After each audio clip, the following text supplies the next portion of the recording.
I thought it might be useful to basically just share with you how I became a peak oil believer. And let me start out with two quick stories. In December 1998, when oil prices were about $10 to $12 a barrel, Secretary Richardson had just become, Bill Richardson had just become Secretary of Energy. And his chief oil assistant, Melanie Kinderdine, asked me to come to Washington and sit down, said, I've been asked in 30 days to give Bill Richardson all of the bullet points of what could go wrong in oil and gas, and I want you to be as candid as can be. And basically, about an hour later, she had 20 points on her list, and she said, how on earth could you be so pessimistic? And interestingly enough, on that list, there was not a comment about peak oil, because I didn't understand the issue. Fast forward a year later, it's the summer of 2000. It turned out all of my bullet points turned out to be right, and I get roped in to helping edit and contribute to the energy plan that was put forward by Governor George W. Bush, who was running for president. And I did my darndest to basically get every bullet point on the table as to the issues that need to be incorporated. And guess what? Missing from the list was the term peak oil. I didn't understand it. And so some people basically, I think that I've been talking about peak oil forever, and I haven't. Because what I basically have had is 37 years of energy investment banking. And through that, it's basically taught me that data always beats theories. And so look at data 3 times and then come to a conclusion versus coming to a conclusion and searching for some data. Over that same period of time, as I went from knowing nothing about energy to really working very hard to try to understand energy, I've been unbelievably amazed at the consistency of the major oil companies getting the big picture wrong, time after time after time. When I started in the business, they basically believed that oil prices would be about $1 to $3 forever. By 1981, they believed that oil prices were going to $200. By the end of the 80s, they thought that low oil prices would last forever. And over that period of time, I think, learned pretty effectively how to find best-in-class energy data. And best-in-class is an oxymoron because the best data is usually not very good, as Jeremy just led us through an excellent example of on reserves. Differentiating between real data and guesses, understanding what really drives supply and demand, the crucial role that drilling and oil services make, because if you don't drill a well, you don't have any idea what's there. And then learning how to connect random energy data. And finally, the danger of relying on conventional energy wisdom, which for over the course of the last 4 decades has virtually always been wrong. My evolution into becoming what the economist has described to me as a petro-pessimist started out with basically the realization in early 1982, as we saw the floor drop out of the industry, that we were headed into a long oil depression that was going to last for a lot longer than people thought. And then in 1989, when our investment banking firm finally sort of finished the last of our really messy restructuring projects and helping companies go in and out of bankruptcy, I came to the revelation that, in fact, the drilling count in the United States was so low that these forecasts of rising production were totally wrong, and that if you didn't drill, production was not going to grow. And then through the 90s, having spent the 80s working at the forefront of the oil service companies who were developing all the oil field technology that so revolutionized the industry, I started hearing talk after talk about hyping this technology as things it wasn't doing. We drill far fewer dry holes today. It's because we were drilling far fewer exploration wells. We recover far more oil. Well, that was just managing the tail. Rig efficiency has soared. That's because we weren't drilling adequate appraisal wells and coring the wells and flow testing them. It's easy to find cheap and proven reserves. And then basically, I had the luxury of backing out of day-to-day investment banking over the last 10 years as I saw our firm transition to a second generation. And I had 100% of my time to spend doing what I've always loved doing, and that's basically studying energy data. And I basically probably still log about 50 hours a week to 70 hours a week studying energy data every week. And the more I study, the more I learn. And then over the course of the last 15 years, I launched into a series of what I called white papers, which were reports that I just decided to do and then send out to several hundred friends. In 1990, I did a paper called Our Pending Domestic Embargo, and it was all about logistics in the United States, that we were plumbed the wrong way, and unless we increased the drilling count, we were going to finally actually reach a limit to bringing in imports. In 1995, I was deep into the study of depletion, the mystery we didn't understand, and the rising growth of decline rates that we couldn't measure. In 1997, I'd become really interested in how little we knew about worldwide energy demand on a per capita basis and how stunningly low China's energy uses were per capita. So I spent 20 days in China, and I came back and spent the summer writing a paper called China's Insatiable Energy Needs. It was all about demand. And then in that paper, I basically suggested that by 2005, China would likely be using about 6.5 million barrels a day of oil, and it turned out that was pretty well right. In 2000, I'd heard Jim Wolfenson at a Harvard Business School Global Alumni Conference talking passionately about the rich-poor gap and the fact that we just had to close that gap. And having done the China paper, I thought to myself, you know, I never read this paper, Limits to Growth, that apparently said we're going to run out of everything, but I wondered if we'd ever close the rich-poor gap, might that have happened? So I spent the summer going back, looking very carefully at per capita numbers between the rich countries and the poor countries, and it was an education of a lifetime. Then in 2001, I participated in 2 different supply workshops held by our Central Intelligence Agency with a whole bunch of people that had supply models for every individual country. And I kept raising the question, how many key fields does that country have? And nobody knew the answer. And I finally came back and said, you know, I've never seen a list of the top 100 producing oil fields. The top 10. I'm not sure what they are. So I spent the better part of the fall of 2001 trying to figure out what the list of the world's largest oil fields are, defining a giant oil field as a field that produces 100,000 barrels or more. And out of that came an incredible revelation that we didn't have very many, but the ones we had basically, that about 120 fields produced about 50% of our world's oil, that the top 14 fields produced 20% of the world's oil, and they were 50 years old. And out of that came an unbelievable revelation that the Middle East only had a handful of oil fields.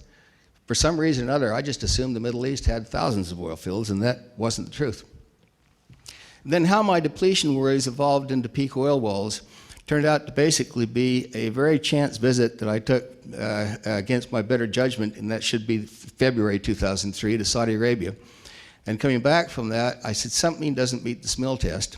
And then I discovered in the spring of 2003 the Society of Petroleum Engineers phenomenal scientific library, and I started downloading papers on Saudi Arabia's oil fields, and I downloaded a lot of them. And between 2003 and 2004, I studied about 250 of SP papers on these specific fields, and that led me to a decision to write the book Twilight in the Desert, which was really a life-defining event for me. I then had the luxury of a world-class education on petroleum geology and reservoir engineering, but by some of the real experts in the industry to help me make sure I was properly understanding this. And I came to the realization that Saudi Arabia's oil and Middle East oil was simply too old. In a nutshell, this was actually the cover of the world's giant oil fields. And all these fields that you see circled are basically 21 of the less than 40 giant oil fields that were ever found in the Middle East. In this one little area, you basically have 90% of the oil that's ever been found in the Middle East. All are now mature fields. They're all basically unbelievably tightly bunched. If you basically draw a triangle between Kirkuk at the top of Iraq all the way down to the bottom of the Persian Gulf, and encapsulate this 90% of all the oil found, and then you move it over into the United States and you anchor the top at the top of Utah and the bottom at the bottom of Arizona. It's about the western third of Utah and Arizona where all the oil was found. And it was basically high water and gas injection, as Jeremy mentioned to you, that kept reservoir pressures high. But what we have today is virtually each of these fields' sweet spots, where all the most productive oil is effectively now depleted. And what's left is still a lot of oil, but it's just hard to get out of the ground. In the aftermath of publishing Twilight in the Desert, I was basically braced for spending the next couple of years with an unbelievable amount of negative feedback. And to my great surprise, I had an unbelievable amount of very positive feedback from some unbelievably knowledgeable readers. In fact, I'd have to say, I guess my response is about 99-to-1, positive to negative. And it took about 3 months after the book came out before I had my first feedback from within Saudi Aramco. A gentleman by the name of Bruno Semper sent me an email to the end of last summer saying, "Mr. Simmons, I loved reading Twilight in the Desert. You did a fabulous job. I thought you might be interested in reading the paper I co-authored on the unique oil water tilt at Ghawar." And when I downloaded the paper, I found that he'd been the production manager of North Uthmaniyah, the sweet spot of Ghawar, from 1997 to 2003.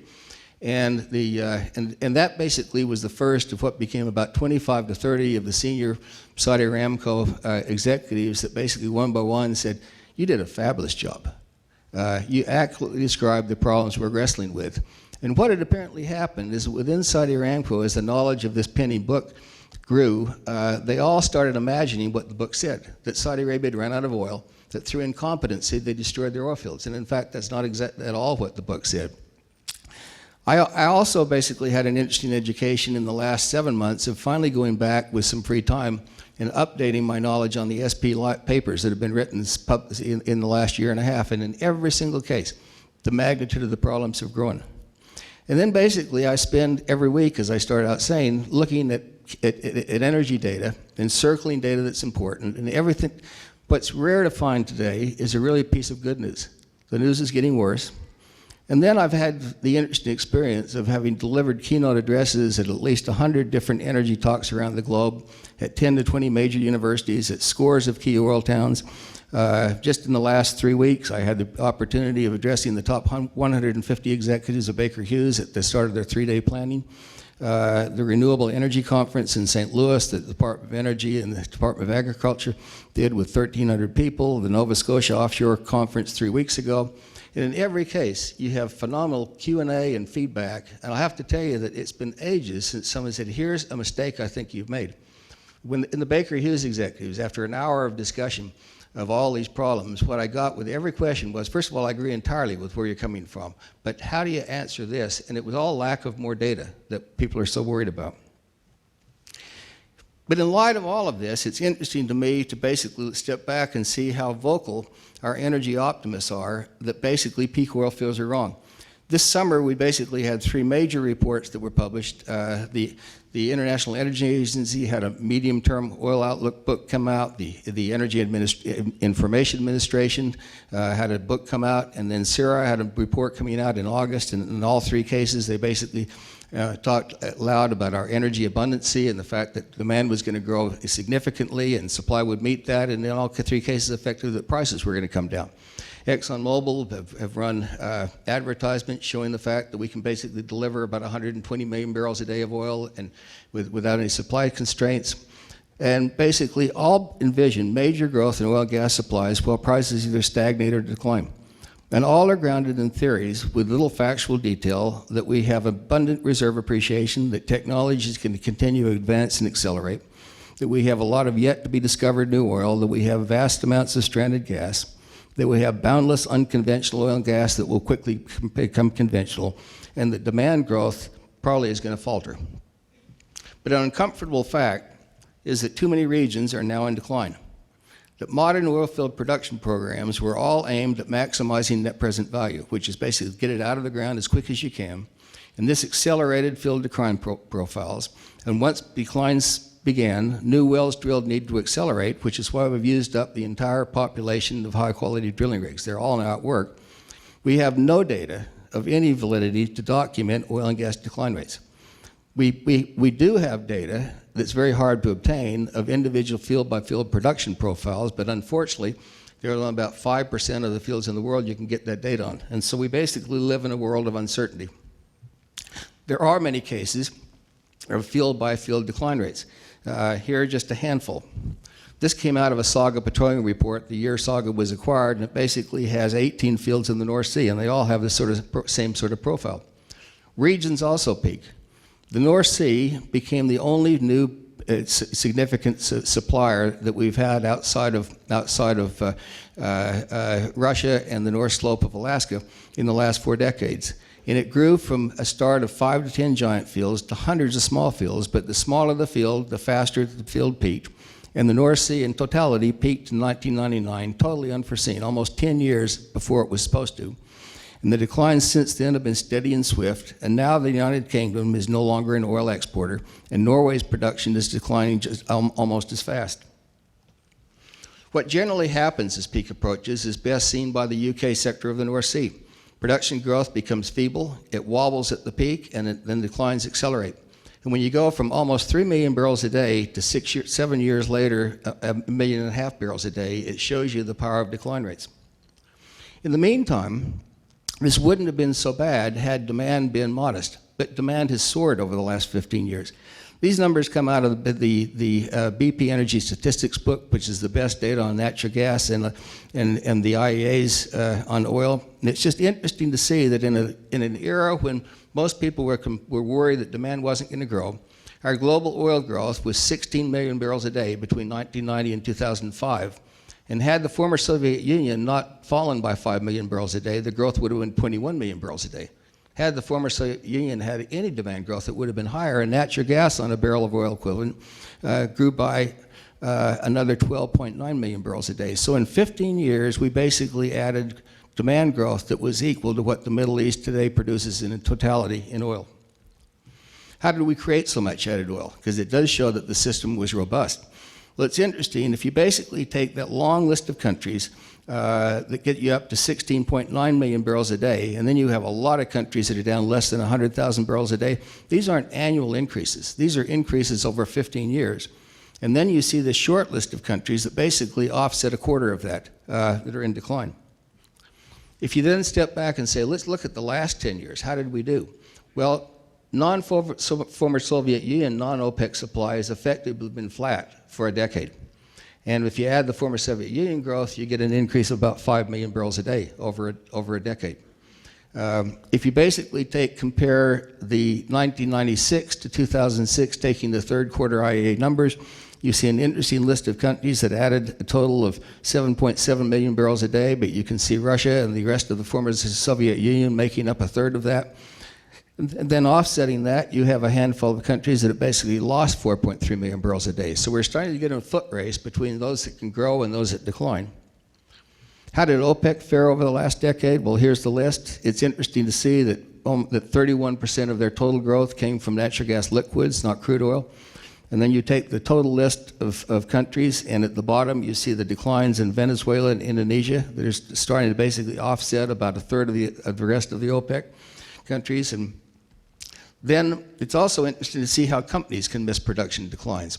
In 2000, 2001, 2002, virtually every major oil company was telling the street they had strong future production growth that was almost guaranteed. And most fell on their swords as their production declined. I picked on BP just because they reported 2 days ago their third quarter production. And it was interesting, it was the third quarter of 2002 when BP was still advertising their take it to the bank production growth of between 5.5% and 6% per year until they finally discovered that 2003 their production was going to be flat. Well, it's interesting, this was before they bought into the Russian oil. And in the third quarter of 2002, they reported 3.4 million barrels a day, and in the third quarter of 2006, it was 2.89 million barrels a day. The shortfall between what they believed they'd have and what they actually had shows you the power of decline curves and how easy it is to misunderstand the power of decline curves. Well, when demand grows and supply wane, you basically see the nub of the problem because regions can quickly become a net oil importer that used to be exporters. And look at the UK and Indonesia as classic examples. Glut exporters shrink, few fields found, and giant fields are too old. And it's interesting, just step back for a second and take the UK production decline and China's growth and see basically how you have two ships passing in the night. And just those two countries' changes alone has created a 3.2 million barrel a day gap from what we thought we were going to have to what we have today.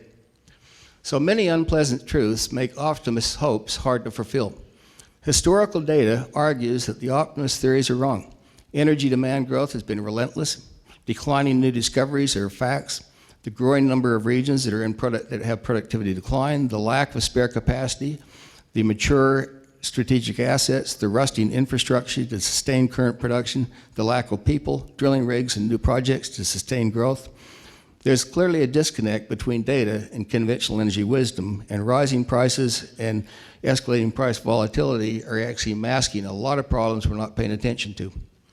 Has extreme energy pricing volatility destroyed price signals? Now, I step back and look at that incredible rise in oil prices and say that should have been a price signal.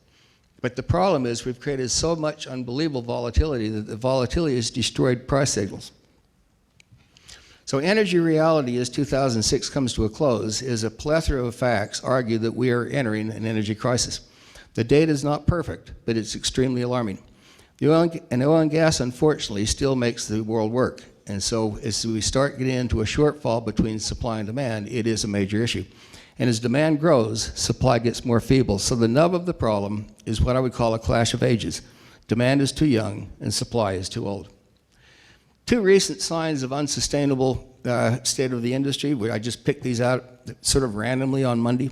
A Booz Allen Hamilton study that came out in October that said the average age of the oil company or oil service industry employees is now between 45 and 49 years old, with an average retirement at 55 years, so the industry faces a crisis over the next decade. And then Petroleum Review in October 2006 said the industry observers estimate that 40% of the 470 existing offshore North Sea oil and gas installations will be considered for decommission or abandonment in the next decade, rising to 85% over the next 20 years. Add those two together and say this is not just the North Sea or people, it's all over the world. And in the meantime, demand will continue to soar until supply limits its growth, because there's no simple way to slow down demand. Its growth actually accelerated as prices grew. And the nub of the problem is that 80% of the world is just starting to use oil and gas. And so basically we have 6 billion people, 1 billion TV sets, 600 million cars, 480 million mobile phones, and 350 million computers. And the rest of the 80% of the world want to get those up to where we are. And that means unbelievable demand pressures.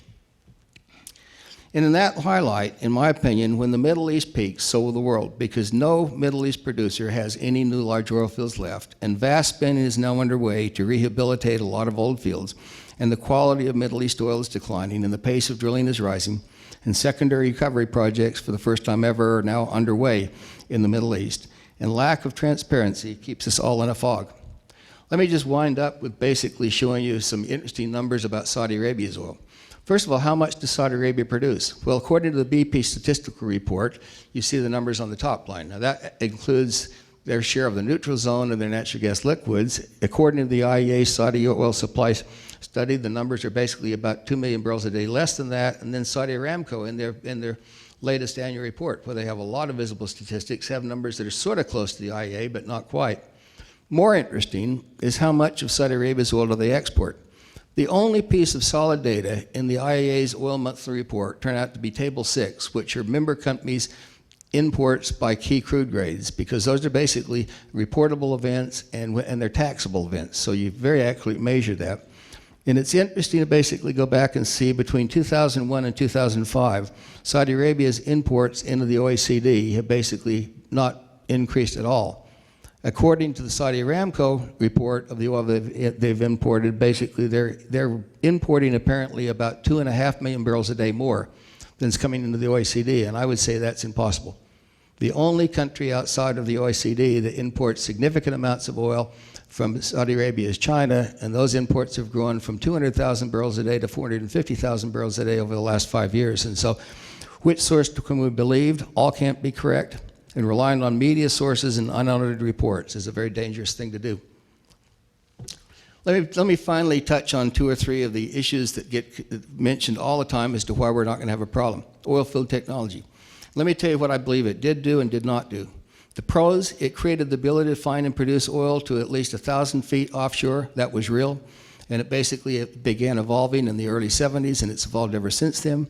It created the ability to drill extended reach multilateral wellbores to drain oil way faster. It advanced imaging of possible hydrocarbon structures, and it created subsea satellite tieback fields.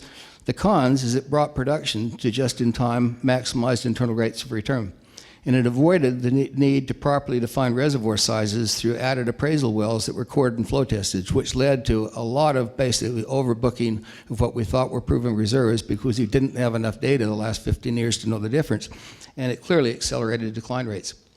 The reality of future oil field R&D is that there are very few breakthrough ideas on the drawing board. The majors basically backed out of this area and shut down their labs and assumed the oil service companies would take over the responsibilities, and the oil service companies effectively quit because they never got paid for any premium for doing this. And the universities shrank and lost their budgets. And the current technologies that were so fabulous took nearly 30 years to work, and the technology pipeline is nearly empty. And I don't hear any great new gotcha ideas like the fabulous gotcha ideas that so revolutionized the last 30 years. The reality of reserve appreciation. It was categorically true between 1940 and the end of the 1960s, but once new projects became deeper offshore projects or remote onshore projects, it became very important for the industry to basically try to figure out what was the exact size of Prudhoe Bay, or what was the exact size of the Forties fields. And so the idea that reserves typically appreciate by 5 to 8-fold, that was an idea that was true 4 decades ago and isn't true today. When it happens occasionally, and it's almost always basically allowing to manage the tail end of the production as opposed to actually postponing the peak. What about yet to be discovered oil? The estimates of undiscovered oil are not bankable events. It's like my undiscovered net worth. History argues that the great oil fields were found 40 to 80 years ago, and when you have 4 decades of history that basically says we haven't found any, I think it's pretty enlightened, so we probably won't. If a new North Sea frontier exists, it took 30 years for the North Sea to go from 0 production to 6.1 when it peaked, and so if we find another new North Sea, it hardly matters. I think we've run out of time. And then the scarcity of drilling rigs and the age of the current drilling fleet will leave a new exploration boom for a new generation. It won't happen on our watch. So how will we know when peak oil is here? Well, if we basically mandated today and enforced field-by-field production history of the top 250 fields in the world, the proof could be determined with some accuracy. In fact, it would take less than a week and about 10 people to do that analysis. The Energy Information Administration published a monthly energy report, and if you look at the end of this report on table 11B, they have the world crude oil supply records. And in December 2005, according to their numbers, we hit a brand new record of 74,375,000 barrels a day. And over the course of the first 6 months of 2006, it declined every month. And by 6 months later, we were off almost 1 million barrels a day. If we basically have another 6 to 10 months of that decline lasting, then I think with some certainty we can look back and say, guess what? We actually reached sustainable peak crude oil production in December 2005. If that number turns around, that'll be wrong. But if we wait too long for the proof, we miss the opportunity to prepare for what we do once oil supplies start to decline. The peaking of natural gas, in my opinion, is even more real and more dangerous. Natural gas is a vapor and therefore declines far faster than oil. Natural gas global data records are far worse than oil. Too many key regions are now past peaking, and too many giant gas fields are in steep decline, and the risk of peak gas is far worse than peak oil. So I think it's time to wake up. I think preparing for post-peak oil and gas takes careful planning and implementation of many tasks simultaneously. The scarcity of rigs, people, and high-quality new projects will exacerbate the problem, and China and India's furious growth overwhelms the problem. Thank you.